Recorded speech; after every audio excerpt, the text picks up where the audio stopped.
It was a beautiful Saturday in the middle of a warm summer. The sun was bright in the blue sky. Inside the large Walmart store, it was a typical busy day. Many people were there to do their shopping for the week. Families walked together down the wide, clean aisles.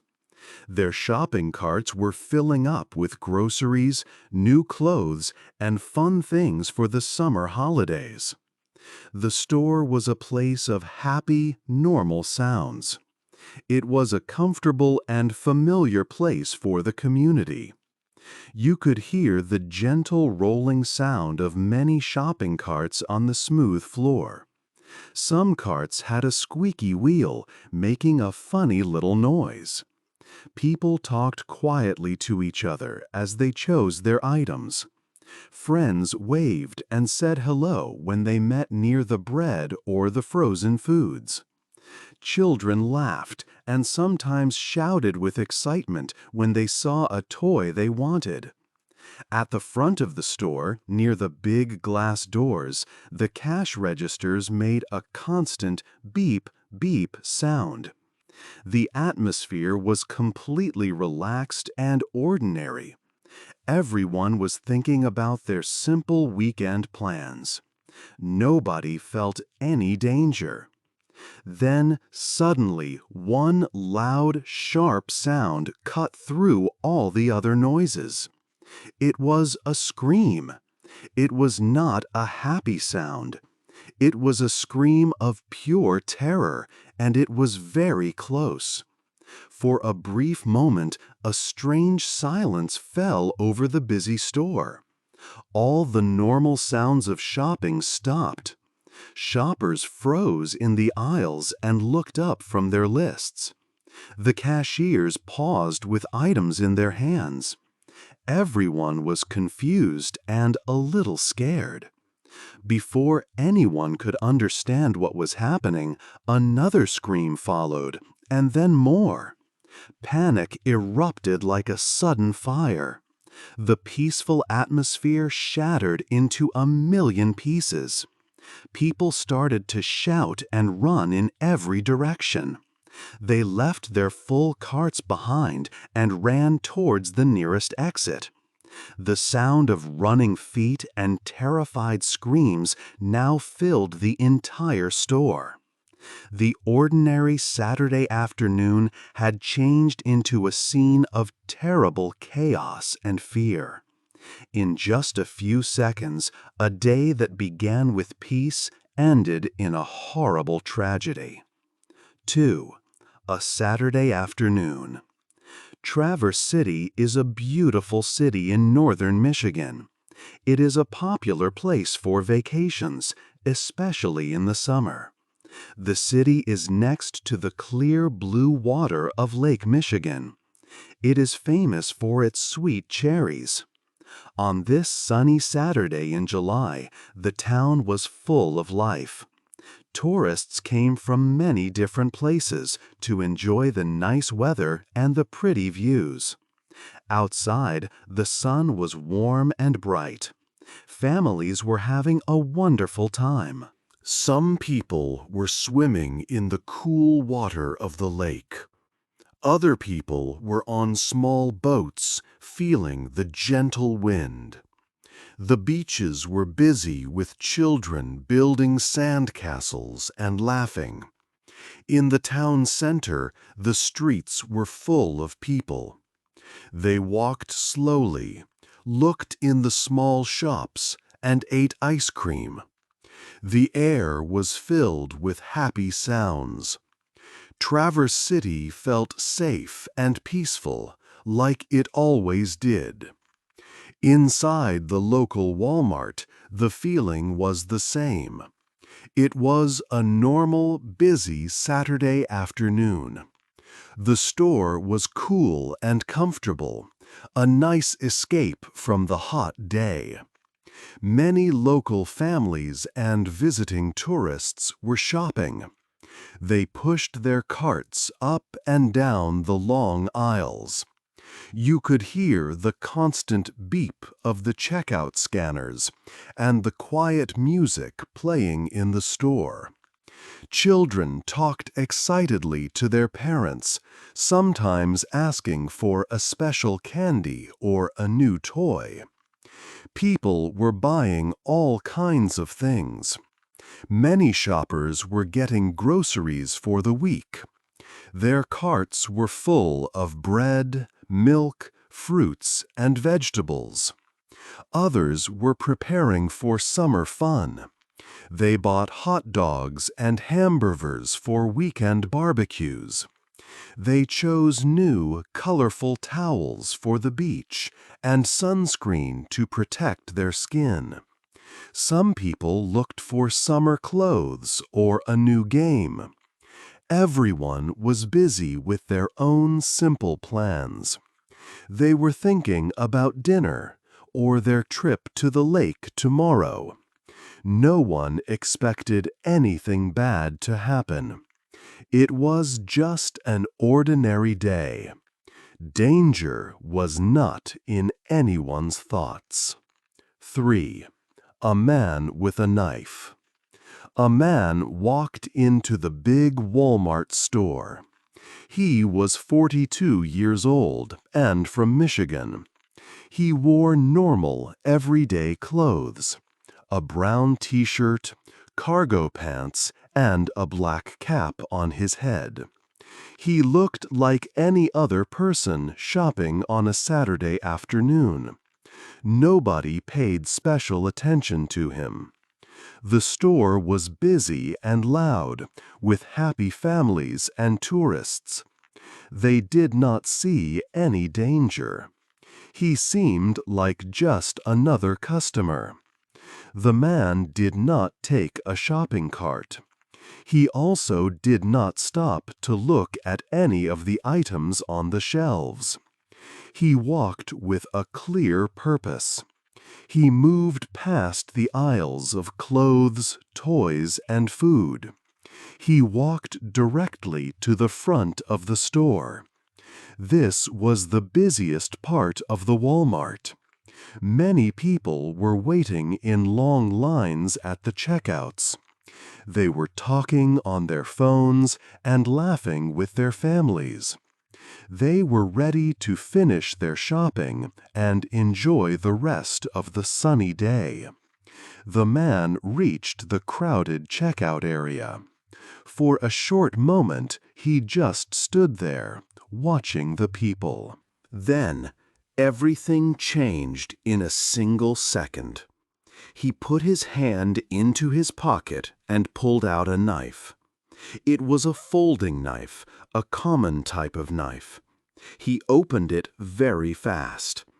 The metal blade was sharp and dangerous. He held the knife tightly in his hand and started to move toward the surprised shoppers. The attack was sudden and completely violent. He began to stab people without saying a word. His face showed no emotion.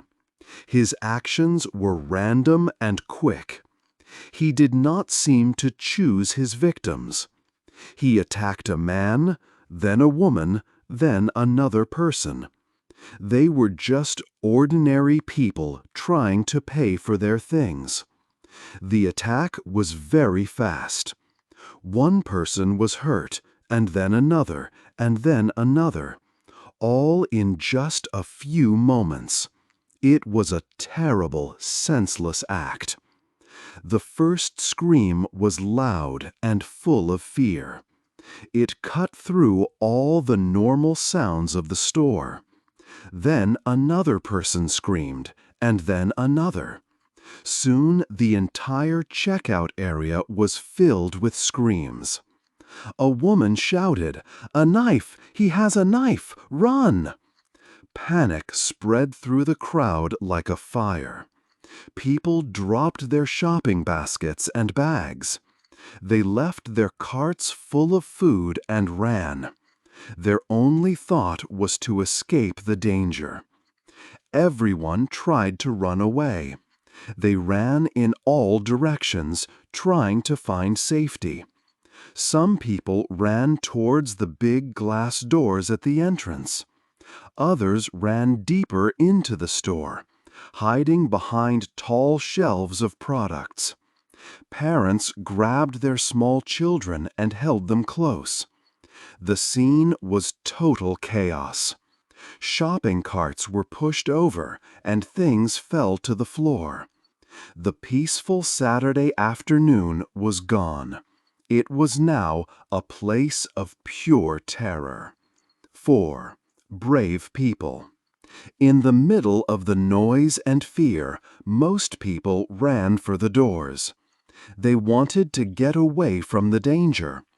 It was a normal thing to do. But not everyone ran away.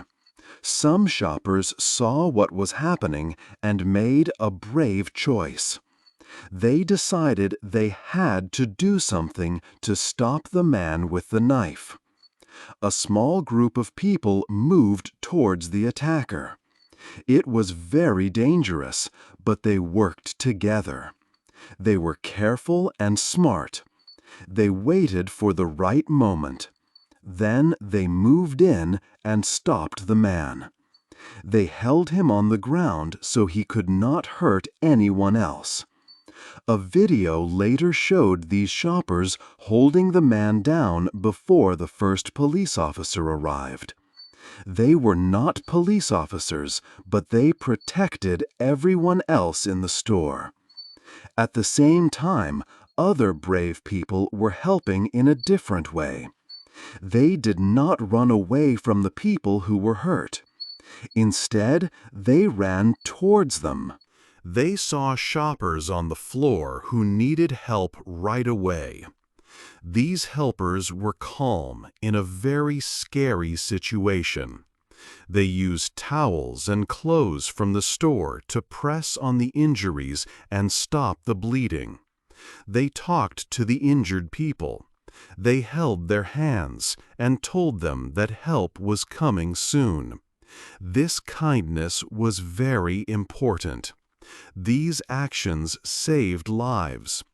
The group that stopped the attacker prevented more people from getting hurt. The group that gave first aid helped the injured people survive until ambulances arrived. Grand Traverse County Sheriff Michael Shea later said that citizens played a very important role. He said stopping the man was a joint effort between the police and the brave people in the store. On a normal Saturday, they were just shoppers. But in a moment of terror, they became heroes. 5. The police come.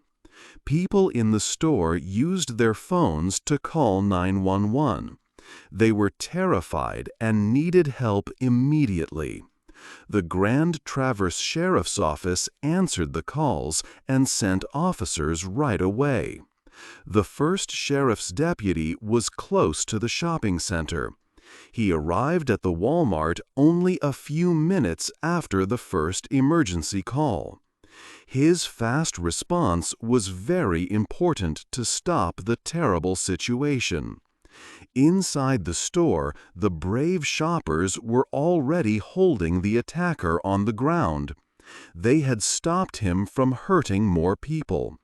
When the police officer ran inside, he saw the suspect. With help from the shoppers, the officer arrested the man and put him in custody. The sheriff later told reporters that it was a joint effort. He was proud that the police and the citizens worked together to end the danger. Soon, the area outside the Walmart was full of flashing red and blue lights. The sound of sirens was everywhere. More and more police cars arrived. One person saw more than 10 police cars in the parking lot. Many ambulances came to help the 11 injured people. Paramedics worked quickly to give them medical care. The parking lot, which was usually full of normal cars, was now a big emergency scene. The police put up yellow tape around the building to block the Walmart entrance. They had to secure the area. This meant nobody could go into the store. This was important to keep everyone safe. It was also important to protect the crime scene for the investigation. The police needed to look for evidence to understand why the man did this. The Walmart store had to stay closed until the police finished their work. 6. The hospital. The sound of sirens filled the air in Traverse City. One by one, ambulances left the chaotic scene at the Walmart parking lot. Inside each vehicle, paramedics worked hard to help the wounded people. They tried to keep them stable on the short but urgent journey to the hospital.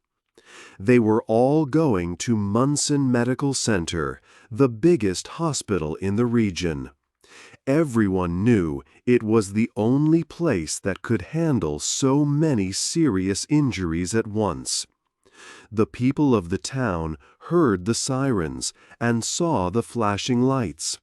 They knew something terrible had happened in their peaceful city.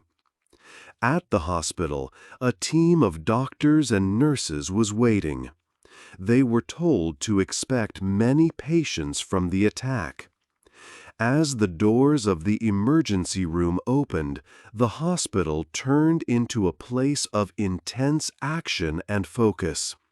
Staff members moved quickly, bringing people on stretchers into treatment areas. The sounds of medical machines mixed with the calm voices of the doctors giving instructions. They had to make very fast decisions to save lives. Every person on the hospital team, from the surgeons to the nurses, had an important job to do. They did not stop to rest for a moment. The doctors quickly saw that the injuries from the knife were very serious. They worked to stop bleeding and check for damage to important organs. 6 of the 11 victims were in critical condition. This is the most dangerous level, and their families waited for news, feeling very scared. 5 other people were in serious condition.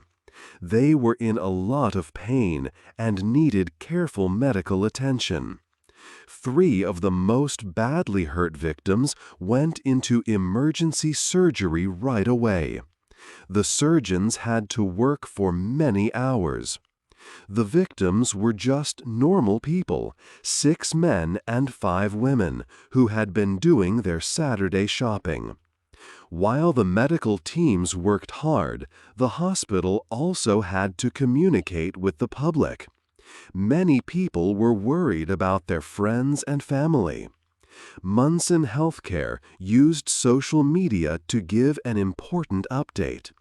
They wrote a post on Facebook to inform everyone about the situation. The post said that the emergency department was extremely busy. They asked for the public's patience and understanding during this difficult time. They explained that their teams were focused on caring for the victims. This message helped to keep other people away from the emergency room unless it was a real emergency. It showed that the hospital was organized even in a crisis. A sad town. News of the terrible attack at Walmart spread very fast through Traverse City. It is a small city, so information travels quickly from person to person. People were on their phones, calling family and friends to make sure they were safe. On social media, residents shared their shock and sadness. They could not believe something so violent happened in their community. The quiet afternoon was now filled with worried messages and phone calls. Traverse City is known as a beautiful and peaceful vacation town. It is a place where families go to enjoy the summer. Violence is very uncommon there. Because of this, the community was deeply shocked. Many people felt a great sadness for the victims. One witness said that it was like something from a movie, not something that happens where you live. The happy, normal feeling of a Saturday was gone. Now there was only fear and confusion. The news reached important leaders across the state and country. The governor of Michigan, Gretchen Whitmer, quickly shared a message of support. She said she was thinking about the victims and the entire Traverse City community during this horrible time. Other public figures also sent their thoughts and prayers. These messages showed that people everywhere were sorry for what happened in the small Michigan town. The attack changed how people felt about their city.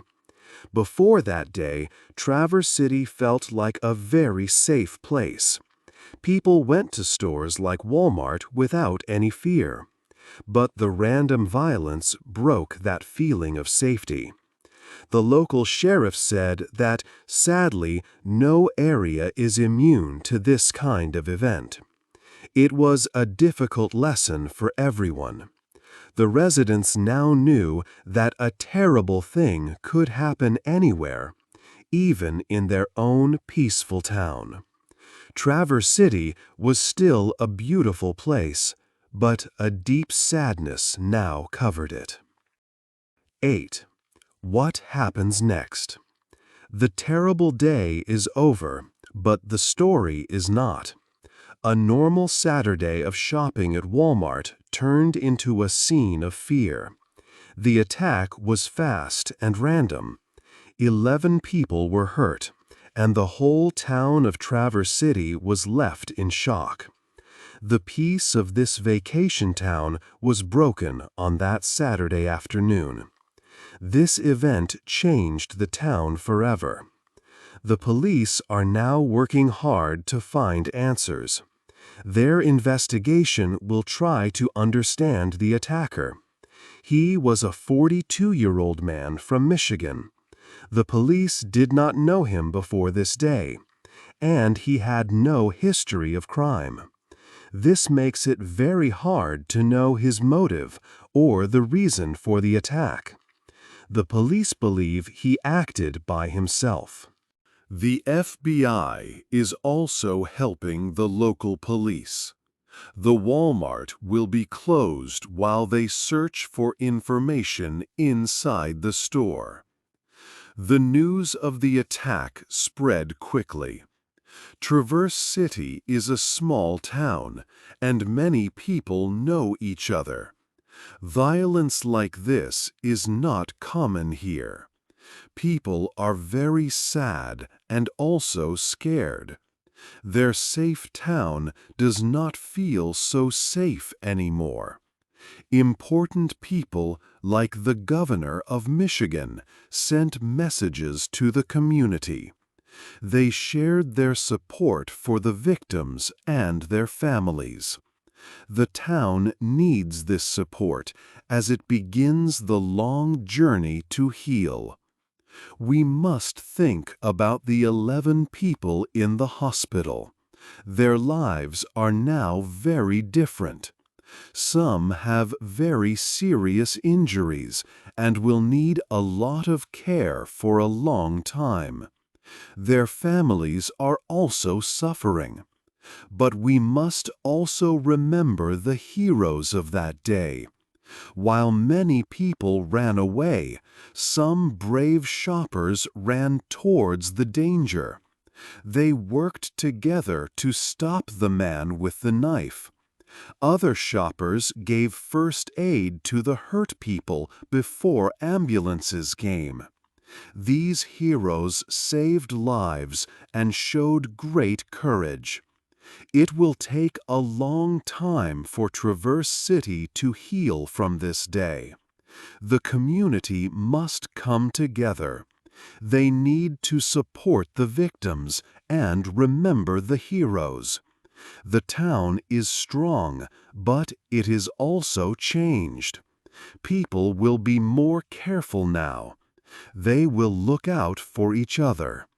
The sadness is big, but the spirit of the community is bigger. What do you think is the best way for a town to show support for victims of a tragedy? Hey there! Just a second before you go.